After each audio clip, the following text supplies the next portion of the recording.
Drama को शुरू करने से पहले अगर आपने इसके बाकी एपिसोड ना देखे हों तो आपको डिस्क्रिप्शन बॉक्स में मिल जाएंगे। आप वहां से इसके बाकी एपिसोड देख सकते हैं।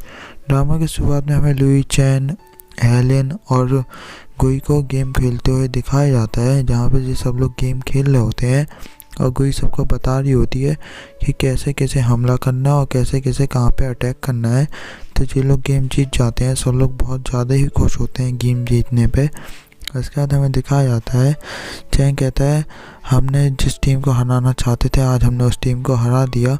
उसके बाद हेलेन देख रहा होता है गुई की तरफ, तो गुई भी देखती है। उसके बाद चैन कहता है कि तुम दोनों एक दूसरे की तरफ देखना जरा बंद करोगे। गुई, मैं तुम्हारा एक दूसरी तरह से पेरेंट्स ही लगता हूँ, तुम्हारा एक तरह से पेरेंट्स ही हूँ मैं, इसलिए तुम्हें ख्याल रखना चाहिए कौन है सामने।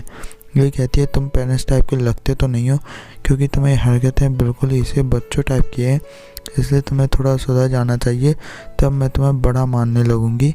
ये बात सुन के लू चैंग बिल्कुल ही से टूट जाता है और कहता है तुम कभी भी मेरी बेइज्जती करने का मौका क्यों नहीं छोड़ती हो।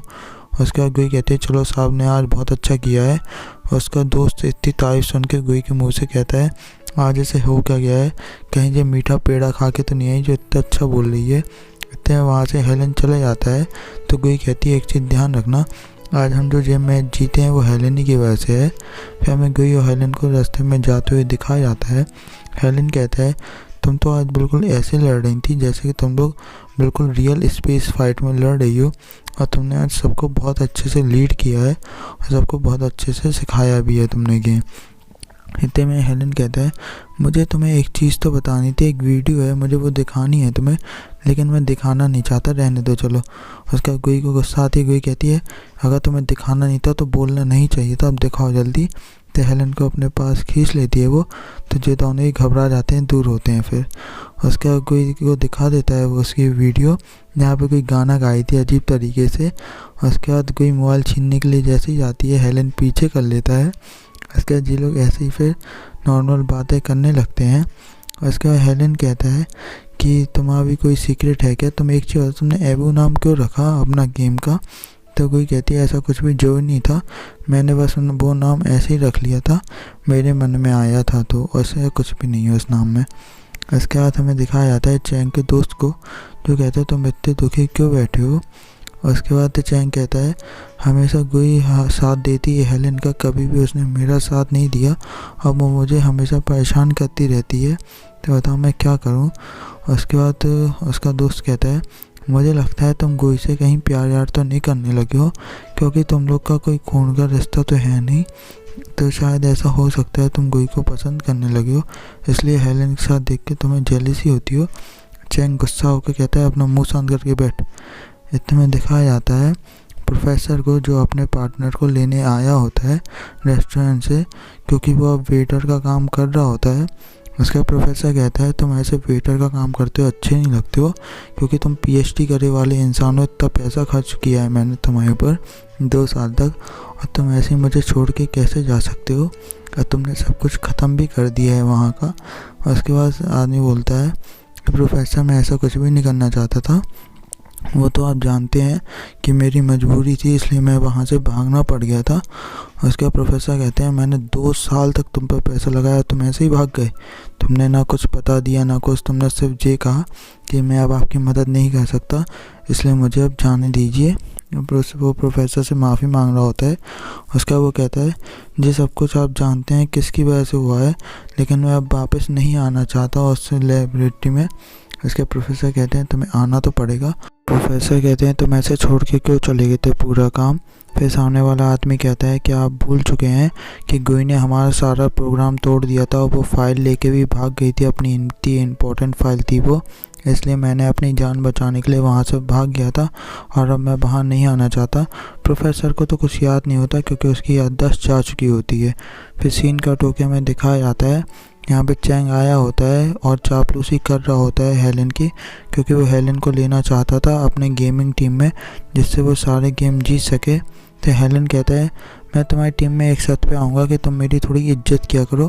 तो चैंग कहता है मैं आपकी हमेशा इज्जत करूँगा और आपके हमेशा पैर भी दबाऊँगा, इससे चिंता मत कीजिए।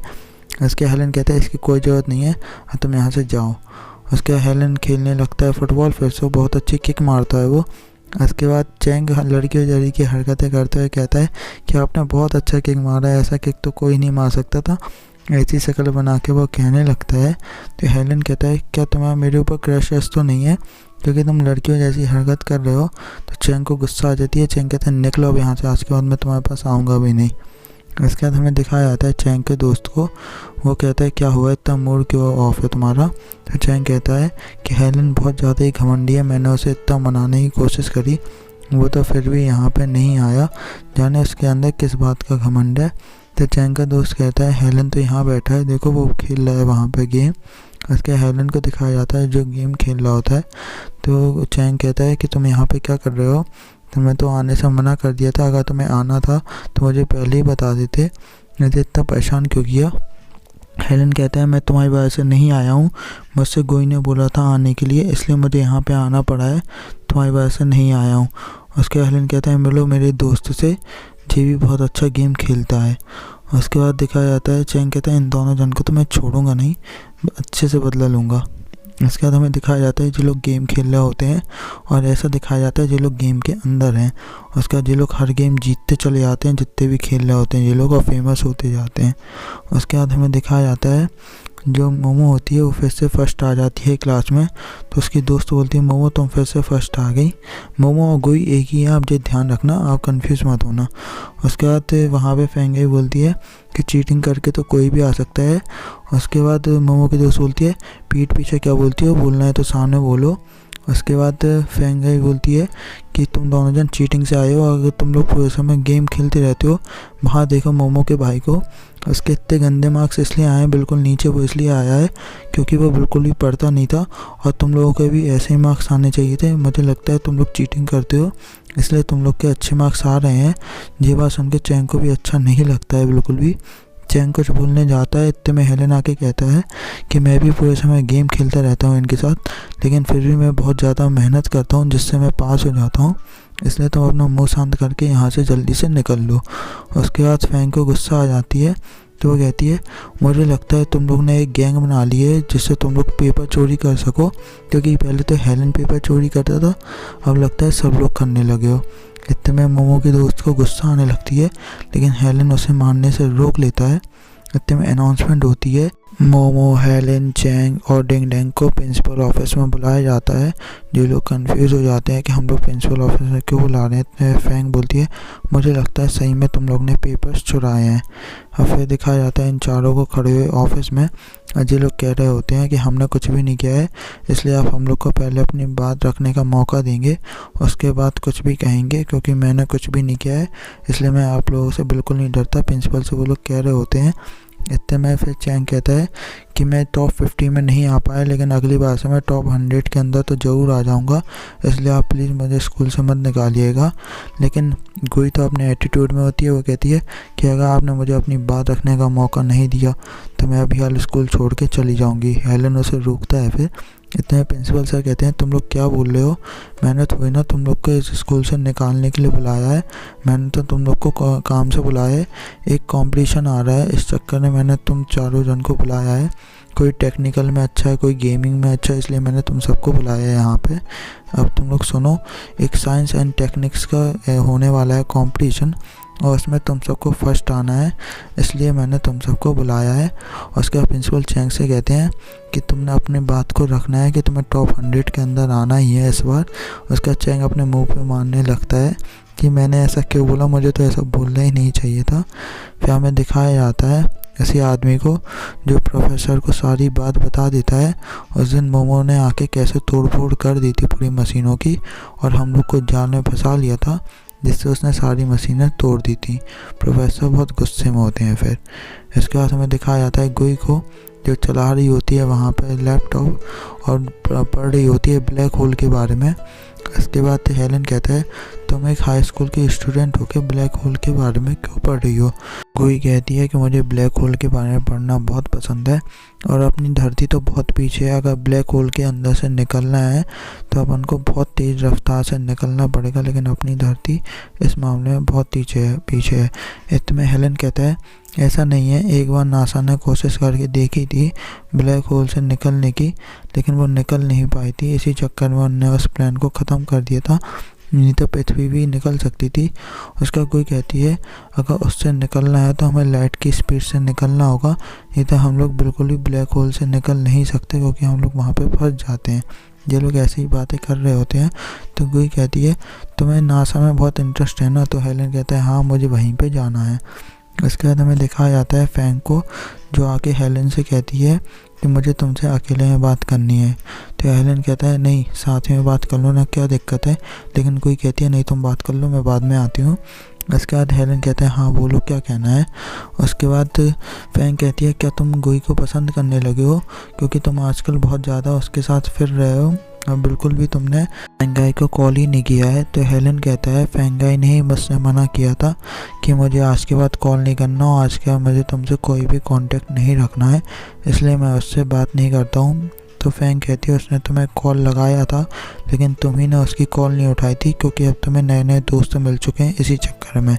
तो फैंगाई फिर गुस्से में निकल जाती है वहाँ से। उसके हेलन सोच रहा होता है फैंग ने जो भी बोला था फैंगाई के बारे में। फिर हेलन को ध्यान आ जाता है जब वो उस वर्ड के बारे में रिसर्च कर रहा था तभी फैंगाई की कॉल आई थी, लेकिन वो पिकअप नहीं कर पाया था उस टाइम पे।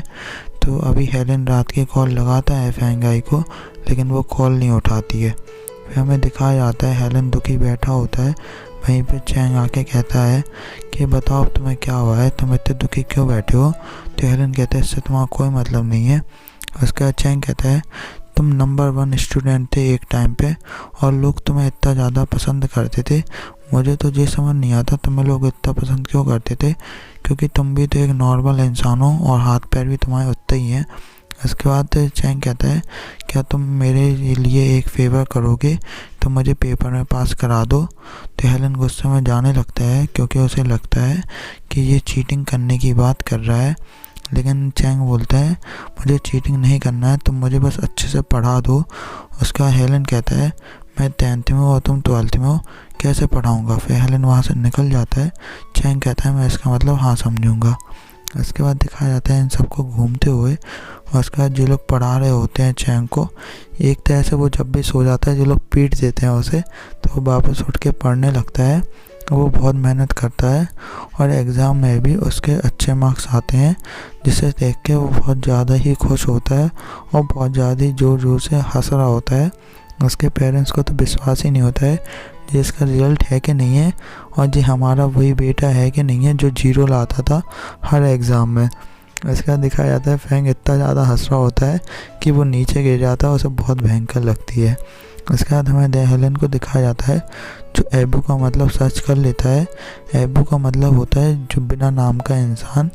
उसके बाद हमें दिखाया जाता है जो है गोई होती है उसकी रिसर्च हो रही होती है, क्योंकि बॉडीगार्ड कहती है कि तुम गेमिंग करने से बहुत ज़्यादा ही फेमस होती जा रही हो और तुम्हें गेम को छोड़ देना चाहिए, क्योंकि तुम डिस्ट्रिक्ट 7 की रिसर्च की यानी कि अंडर में आती हो।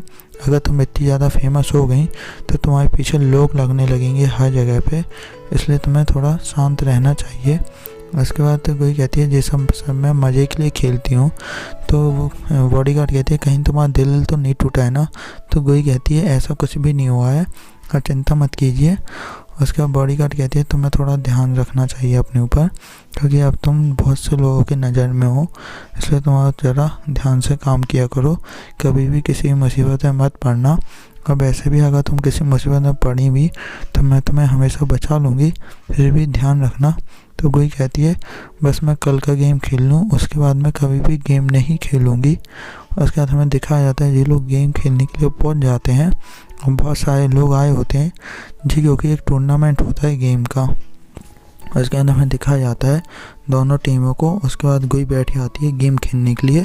फिर हमें ऐसा दिखाया जाता है कि सब लोग एक स्पेसशिप में हैं और लड़ाई कर रहे हैं सामने वालों से, ऐसा हमें दिखाया जाता है। उसके बाद हमें दिखाया जाता है सामने वाली टीम का बंदा बहुत ज़्यादा ही कोशिश करता है हराने के लिए इन लोगों को, लेकिन वो बहुत ज़्यादा ही मुश्किल हो रही होती है। उसके बाद कोई भी बहुत अच्छे से खेल रही होती है और अपनी टीम को बहुत अच्छे से समझा रही होती है कि कैसे क्या खेलना है, लेकिन सामने वाला बंदा भी कुछ कम नहीं होता है। वो इन लोगों को मारने के लिए अच्छा खासा सेटअप कर लेता है। लेकिन फिर इन लोग की स्पेसशिप जैसे नष्ट होने वाली होती है तो गोई थोड़ा अपना दिमाग लड़ाती है और फिर इन लोगों को मारने के लिए जल्दी से सब लोग को इकट्ठा करती है और इन लोग की स्पेसशिप उड़ा देती है, जिससे गोई बिल्कुल अच्छे से गेम जीत जाती है। इसमें बहुत अच्छा गेम होता है प्ले इनका, देख सकते हैं आप। जैसा कि उसके बाद गोई को दिखाया जाता है जो ट्रॉफी ले लेती है और हाथ में ऊपर करती है कि वो जीत चुकी है। उसके बाद हमें दिखाया जाता है इन लोग को फिर जाते हुए घर की तरफ। हेलन आके कहता है मैंने एबू को मतलब पता कर लिया है। एबू तो कोई नाम नहीं होता है, ये तो एक तरह से एक एलियन नाम है।